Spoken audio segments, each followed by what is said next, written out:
Monday morning, got ourselves a booster bike. Here he comes. Gonna be arriving at Brooklyn WeWork in style.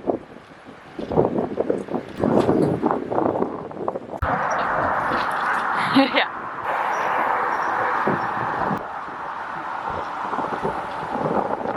Not even sweating, my jacket's still on. Yeah, wait a second. What's this? Cheating. Alright. I'm a New York local, what can I say? Let's go. Let's go.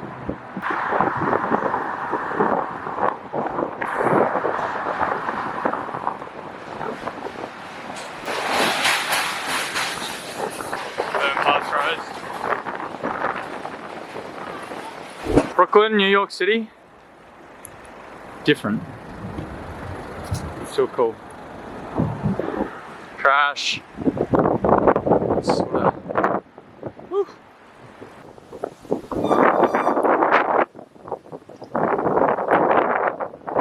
More trash. Organised. Almost there. This is America.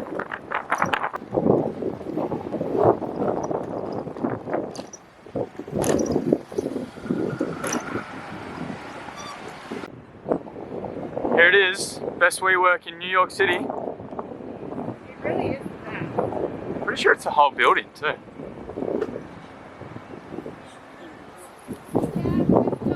Heaps of spots. There it is.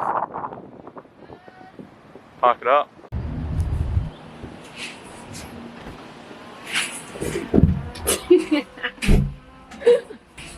Oh my god.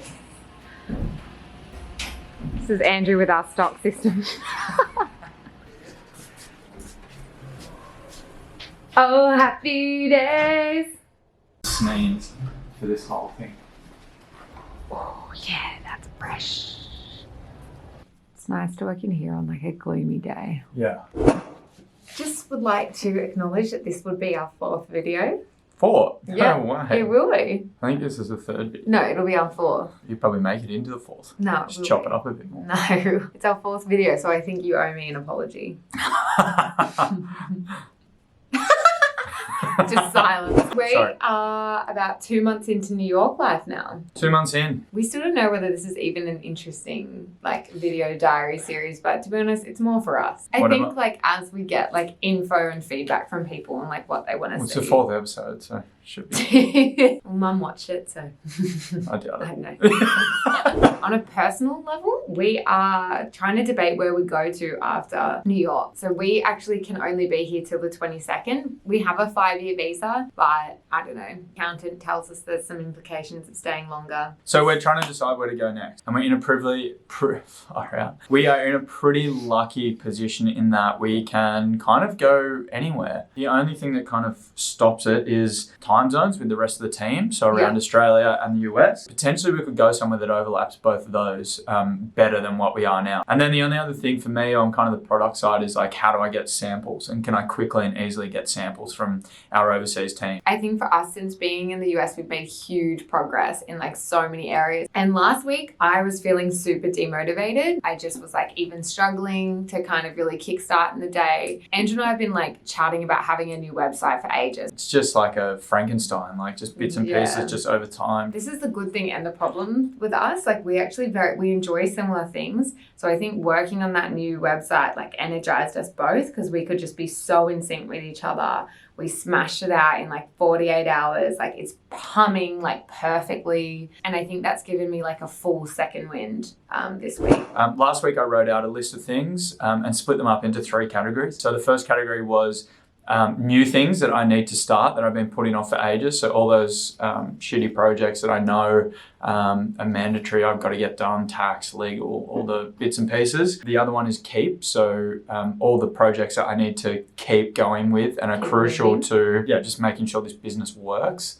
And then the other ones are like big time kind of growth projects or riskier projects that I delegate some time to. So I parked a lot of those growth projects for now, just focusing on the core stuff. And I think we just need to get that right. Yeah. We need to too, like our windy peas, which you guys know about, we've kind of been iterating on those, trying to get them to like We haven't finished it. No, Finish it. That's what I mean. Like we've got to finish that this week so that we feel really confident going into the new year. But yeah, stay tuned. We're in the beautiful WeWork today, so it's going to be a fun day. Yeah. And we'll take you around the city with us. Maybe. Maybe not. Good morning. It's Tuesday morning. Oh, I can see someone out my window. He's looking at me. That is uncomfortable. I never think anyone can actually see me. Anyway, I kind of wanted to take a minute and talk to the camera and tell you guys kind of like a feeling that I'm going through at the moment. I don't know, I'm a journaler, but recently, I guess since having this camera, it's like nice to just like get it out. It's like almost like talking to my therapist, who I don't talk to anymore.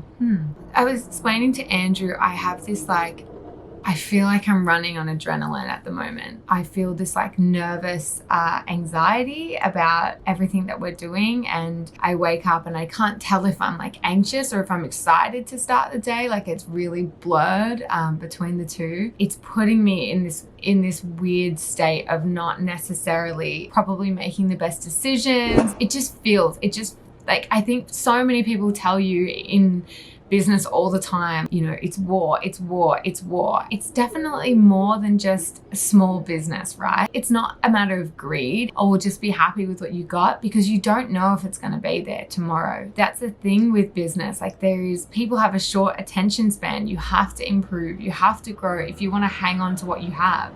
And especially when you're in this state of like legacy building and mission building, like we believe in what we do. Other people in the space who maybe don't have the same intention, there's constantly people on your tail. There's constantly people trying to tear you down. I don't know, I feel like we have momentum and I feel excited and I feel like, you know, we're about to head into this busy Christmas period. We're about to release more product. But at the same time, I'm like, oh my God, I hope I can grow as fast as this business. I hope I can keep up with it. I've actually felt that same feeling before. The first startup that I ever joined, it was a travel startup. And I was so excited in the beginning. Like the leader was just, one of the founders was just so charismatic and I just thought we were going to go to the moon. Maybe that's imposter syndrome. This dude is really staring at me outside his window, so I'm going to go. This is Andrew designing becoming an. This is how we come up with our design. 1, 2, 3. So two of these need to be simple. Cool. Put the sun up here. Maybe make that a bit smaller. Make this a cloud, nice and fluffy. People love fluffy. It's easy to do. They don't like hard edges. Basic people like me. We know people love like cacti, right? I don't know how to draw a cacti, but maybe we could make a cacti here and like another cacti, whatever. And then this then becomes like the layers of sand. So I don't know how that works, but you guys will know better than that. And this is like one color, you know, another color and another color. Cute. Okay, so what if we take a mixture of both? Yep. Okay. So I'm going to hide yours. That's the original, right? So that's what we're working with. That's our first design. So what's the problem with this? Like, what are we basically saying? So this is obviously going to be, won't tell you the full details, but obviously some form of a painting project. We think right now that is probably a little bit too busy and complicated, and we want to keep everything that we do nice and simple. We know we want some form of a landscape. And also the lines. I think the lines are difficult on a painting project. Exactly. First bit of feedback is we basically said, okay, well, let's clear that up. Let's make that less clouds and make it really simple. And I think those leaves need to be something more. Yeah. Like a cacti is cool. I agree. Yeah. I like the sun in the middle. I think the sun in the corner is cool like, with that. Yeah, probably a bit like primary school. All right, so let's clean that right up. And then I like your idea. Let's turn that. Maybe a cacti at the front. Yeah, let's turn that into like a big. Why don't you just make that all solid? Yeah. So we can basically make that nice and solid. And then I like keeping that like a nice round shape, probably just less to it. So that could be a really cool cactus there. So I like the idea of just like a couple of things coming off the sun.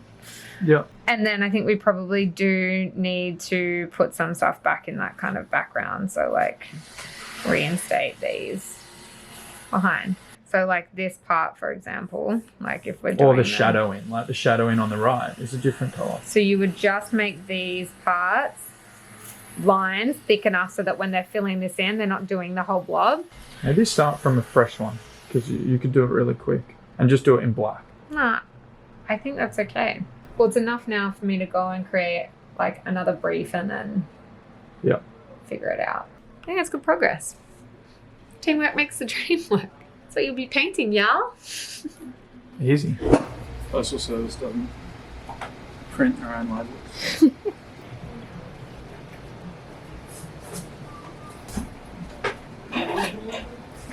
Spooky.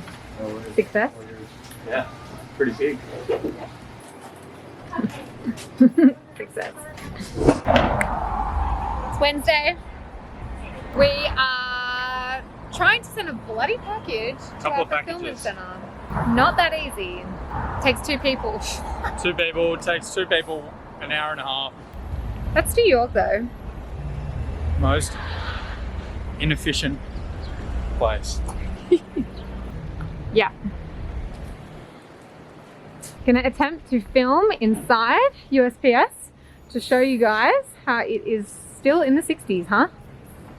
Probably like the 40s. 40s. All right, here we go. Looks pretty fancy. There's Amazon, that's 2022. Is he Amazon? All right, let's go.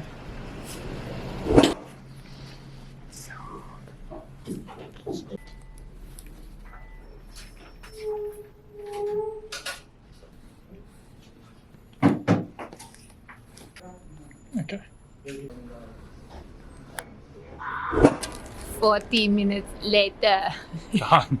By the way, if you hear me calling Andrew Peanut, it's because when you work together, you have to have some rules around respect and name calling. So we came up with this rule that was like, we can't call each other like idiot or fucking idiot even. That would be way too much.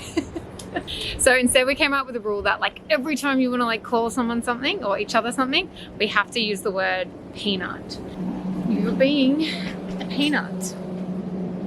What did you just do? I just, Kalia was unwell tonight, so I jumped on a call that she had with a very prominent tech company. Whenever it's a small group, we always like try and figure out like how well they know each other first. It was a group of people who'd worked together on a particular project that they'd just finished, so they were celebrating that. I decided to go deeper with the clay breakers, and one of the clay breakers is turn to the person next to you, why do you admire them? And it was really cool. Like it always gives me like goosebumps when we have these kind of chats. So one of the girls said about one of her colleagues, you know, I really like the way that you share so much with us. Like I really like knowing about your personal life and how you kind of take the time to fill us in. Like it makes me feel really good that I have like a good pulse check on what's going on with you. He was like, you know what, it's really like nice to hear you say that because I'm really self-conscious of how much I overshare, and I've been told before that I'm too much of an oversharer, but I've just learned that I'm an extrovert and I really need that. And like they were all then chipped in and they're like, no, I really like it too. Like that energizes me. That encourages me to be more vulnerable. It's just those like perfect moments when you're like, this is why we started. And also why you love facilitation. I always think I hate them about a minute before I have to do them because it's nerve-wracking because you're about to be the mood of the room and like you don't know these people. You're going to go in, you're going to get to know them, you're going to teach them something. It's like show something. business. It is show You're like business. Hugh Jackman. I'm more like Whitney Houston. You're the Whitney Houston of pottery. Yeah. And We'll cut that. will always crock you. That's it. Okay.